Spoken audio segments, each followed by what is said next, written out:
It took me such a long time to realize that there is a big, big difference between knowing what manifestation is and how to manifest and actually manifesting yourself. In the last 5 years, I've gone from being a single, anxious corporate millennial with an eating disorder to being a successful online coach who brings in multiple six figures a year and married to the love of my life. Now, there is so much nuance behind both of those people and what led me here, but at the end of the day, the one tool that allowed me to change my life as drastically as I did is manifestation. Personally, I've fallen victim to the trap of watching so many videos and listening to so many podcasts and buying so many courses on manifestation, especially in the States when I was most desperate to make a change with my life because things were at an all-time low. And so in this video, I want to share some of the things about manifestation that I wish someone had told me in the beginning before I had ever experienced manifestation when I already knew way too much about it. If you don't already realize this, being able to understand what manifestation is and how to do it is very different than actually manifesting something yourself. Back in 2021, when I had already quit my corporate job and was working to start my online coaching business,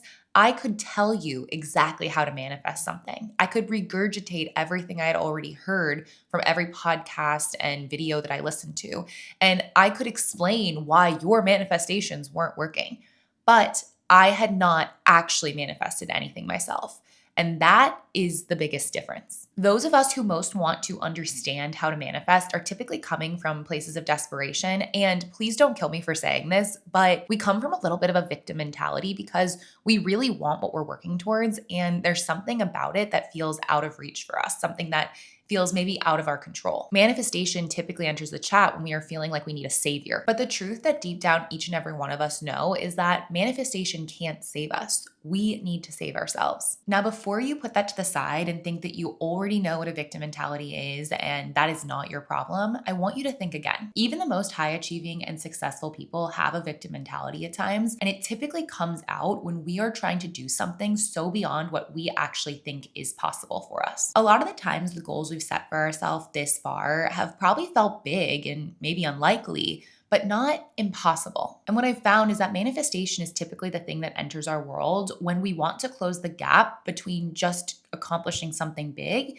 and doing something that feels impossible. But this jump between big to impossible is a lot bigger than we even realize ourselves. Our body naturally goes into a fear response when we think that we might not be able to do something. And that fear response gets even bigger when the thing that we actually want to do means a lot to us. It's something we really want and we really care about. Unfortunately, for most of us, this typically evokes a self-sabotaging response, which means no matter what we do or how hard we try, our mind and body are fighting itself. And the reasons why this happens vary. You might be afraid of judgment or rejection, failure, success, conflict. But no matter what the actual reason behind your self-sabotage is, at the end of the day, feeling that kind of resistance towards being able to accomplish whatever it is you're working towards and feeling like you are not fully in control, that's typically what puts us in a victim response. Which is why if you are in a point of your manifestation journey where there is something really big that you're working towards and you do not know how to make it happen and manifestation feels kind of like a last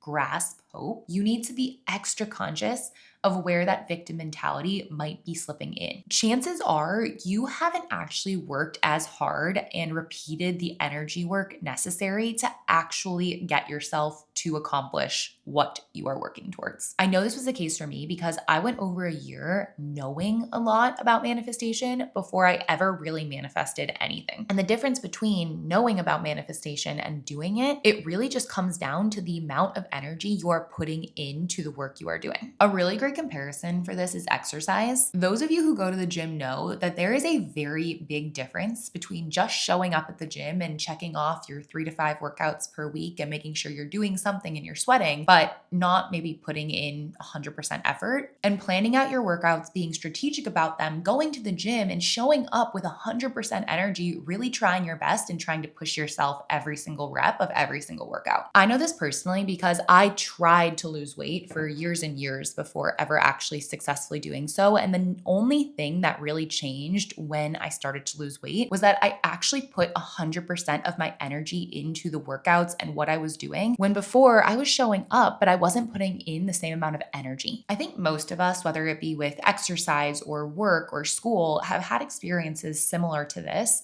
where we've shown ourselves that it's not necessarily just about checking a box, it's about doing the box to the best of your ability. Which is why manifestation isn't just something that you can use to save yourself. It's something that is truly a skill, and it's something that requires a lot more energy and work than a lot of people ever talk about. This may not be fun to hear, but when I flipped the switch on to actually manifesting, I essentially started acting as if the thing that I was manifesting was the most important thing ever to me, and that I needed to have it as immediately as possible. I became obsessed, and my personality essentially took on the personality of the thing I was manifesting. And I know it's not the sexy thing to say, and that there's technically other ways of manifesting, and many people out there talking about how manifestation gets to be easy and natural and fun.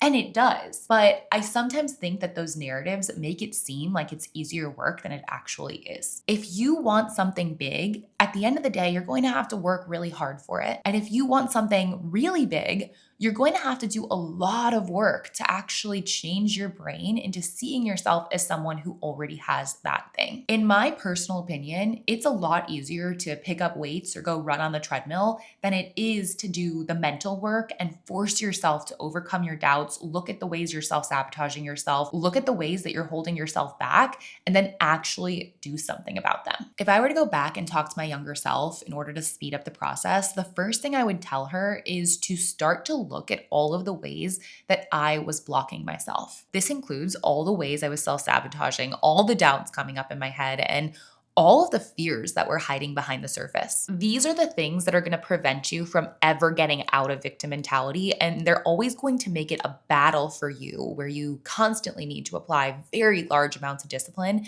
in order for you to show up not just for the actual work tasks, but for the mental tasks and the energetic tasks that you need to do in order to succeed. The second thing I would have told myself is that yes, you do need some sort of actual practice in your life in order to actually manifest something, but nothing really matters if you are not going at that practice with full intention of changing your energy and shifting your state to really believe that you can have what you are working towards. I think so many times when we watch manifestation videos, everyone gets hung up on what do I do? What do I need to check off my list today in order to be successful?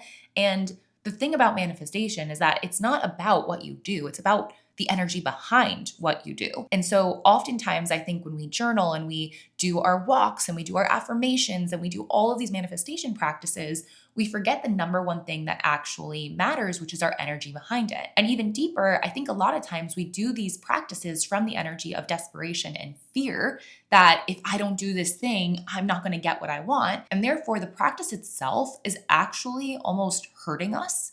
And it's taking us further away from the energy we need to be in to get closer to the thing we are working towards. And finally, you need to act like this is your one mission on this earth and you have no time in order to complete it. I know this sounds psychotic and opposite of what so many people say, but you have to be delusional and slightly aggressive with yourself and with the goal you are working towards, probably more aggressive than you even think you need to be if you actually want to manifest it. You almost have to act like if you do not accomplish this thing, your life is over. One thing I can say pretty certainly is that although so many of us are desperate for our manifestation, we actually are looking at the task at hand or what we really want to accomplish, and we feel like we have more time than we actually do in order to make it happen. It's not that we don't want it to happen fast, but in our subconscious, we're acting from this energy of, okay, well, if I don't get this thing in a month, then I'm not going to die. And from my experience, that's the switch that actually takes us out of victim energy, because we need to look at this thing like, if I don't accomplish this, I am going to die, at least at first, at least to get us out of that kind of period of time where we're not acting from 100% of our energy. The funny thing about manifestation is that once you actually manifest that first thing and you see that there is no way that could have happened in that way if it had not been for your energy and the whole practice of manifestation. You start to have a bodily feeling as to what you need to feel in order to bring something in again. And what I'm really describing in this video for you is the way that that bodily feeling feels. Because until you actually feel that feeling, you don't know what you're even searching for. You don't know what it feels like. You don't know if you're right or if you're wrong. And that confusion is what really stops people and brings people back to more podcasts and more books and more this and more that, rather than starting to experiment more and more and more and actually doing it for themselves. So, no matter where you're at in your manifestation journey, if you've manifested something before, or if you haven't and you really want to learn how to manifest something, you have things that you care about and you know manifestation is the way that you're going to get there, or if you just want to manifest something for the experience of manifesting it, when you intentionally manifest something and you notice how it feels, you can repeat it. And all of a sudden, it becomes a skill, it becomes easier, and it changes your life. And so, when I started this whole video with the story of how I went from a single, anxious corporate employee with an eating disorder to the person I am now, who's happily married and running a business that I really love, making more money than I ever could have imagined, and having accomplished some things that I am telling you could not have happened if not for manifestation. I personally think this is the single most important skill most of us can ever learn, because it allows us to take our life fully into our control. No longer is there this massive opening for chance, because our energy is what actually controls the chance. And that's the most beautiful thing of all. If you have any questions, let me know in the comments, and please, please, please let me know what you're manifesting right now. And if you want to learn more about manifestation and some of the interesting things I've found, check out this video next. Talk to you later. Bye.